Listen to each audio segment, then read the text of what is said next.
Hello, my name is Ignacio. I'm from Spain, but I am a digital nomad traveling the world. Hi, my name is Miguel.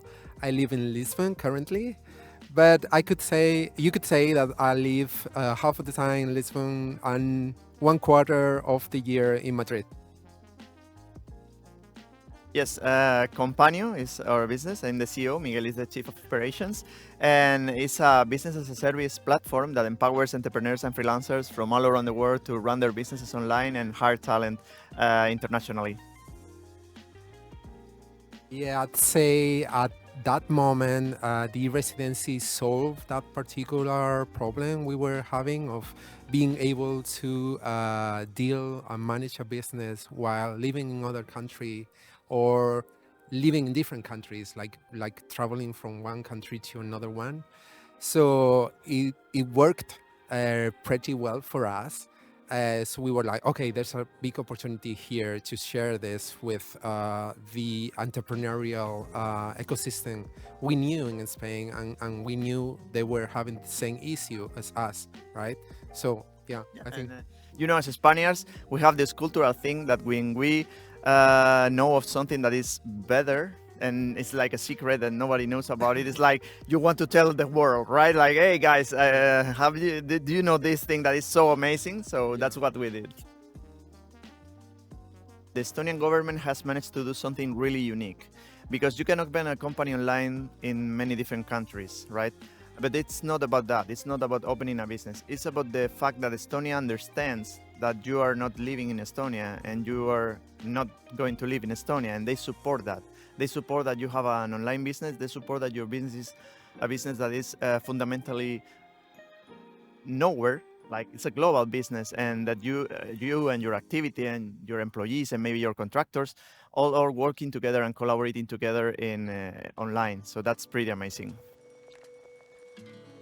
It's amazing because when you are working with a local community, you are kind of exposed to that community, and that community is maybe limited to certain geographical area. And when we started traveling, we realized very quickly that different countries and different cultures bring different ideas to the table. For instance, when we started traveling to the Baltics, we realized this craze about blockchain and secure authentication and identification and digitalization and all that stuff. And that will have never happened to us if we were living in Spain and doing business in Spain. So that's the great thing about the residency community, that is that you get exposed to all this world of ideas of different entrepreneurs, different cultures, and it's a vibrant community just because it's not limited geographically. Also, this big community is bringing to the table different solutions through the journey that you are like going through as an entrepreneur. Like, for example, you need like an insurance, health insurance for travelers, or I don't know, you need some kind of insurance for your company. So at the beginning, like 4 years ago, there were no many people like offering these kind of services. But thanks to the community, those ideas are just coming up and popping, and is helping the rest of us. Yeah.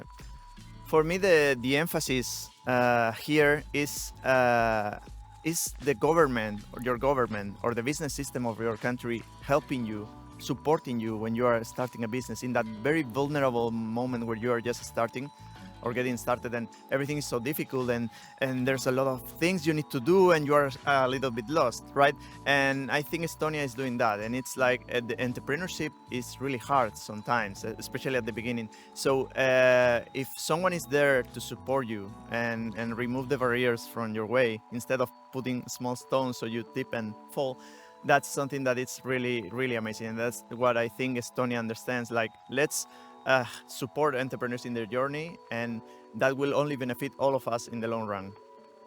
Yeah, and we say the taxes in Estonia are great, not only because like the percentage is like this or like that, but also it's about like when you have to pay taxes. And for new businesses, right, like when you are like starting, like that's a key point, and that could make the difference between closing your business or growing. So during that first or 2 years, I would say your business is very vulnerable. So any help is welcome, especially when talking about money. So I mean, I think it's great, not only because of the amount or the percentage, but because of when you are paying taxes, and that's key. If you compare that with other countries in Europe, especially in the south of Europe, there's a big difference. And it makes a big difference, especially for startups and for solopreneurs.